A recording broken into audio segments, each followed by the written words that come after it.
Guys, এই যে একজন অসহায় ব্যক্তি, ঠিক আছে, তার অবস্থা খুবই খারাপ, দুর্গম এলাকায় থাকে, হাতি পা ভেঙে দিয়ে গেছে। এখন তার সাহায্য খুব দরকারি, পর্যন্ত 70,000 টাকা চলে গেছে। এখন তার পক্ষে আর এই চিকিৎসা চালানো সম্ভব হইতেছে না। এখন তার ছোট ছোট দুটো বাচ্চা আছে। এখন ইমার্জেন্সি লাখখানিক টাকা খুব প্রয়োজন পাটা করতে হইলে, নাহলে তো সে খেটে খাওয়া মানুষ, ঠিক আছে, কিভাবে কি করবে। এখন আপনাদের কাছে একটা সাহায্য চাইলাম আমরা আমরা এই ভিডিওটা আপনারা বেশি করে শেয়ার করেন।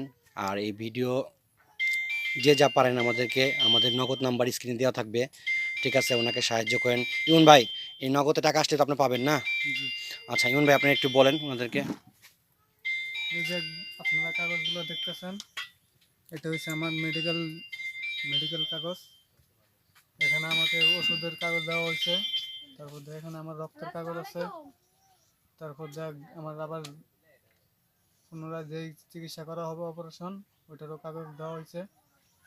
এখন আমার শুধু প্রয়োজন টাকা। যদি আমি টাকা না পাই, আমি অপারেশন হইতে পারবো না। আমি একজন খেটে খাওয়া মানুষ, আমার ছোটো ছোটো দুইটা বাচ্চা আছে। যদি আমি অপারেশন করতে না পারি, আমার দুইটা ছোটো ছোটো বাচ্চা কষ্ট পাবে। আপনারা সবাই সাহায্য করবেন। আমাদের নগদ নাম্বার দেওয়া থাকবে স্ক্রিনের উপরে, ঠিক আছে। আর আমরা যে এলাকায় থাকি, এটা দুর্গম এলাকা, এই এলাকায় সাহায্য করার মতো কিছু নাই, যতটুকু পারছি করার চেষ্টা করছি।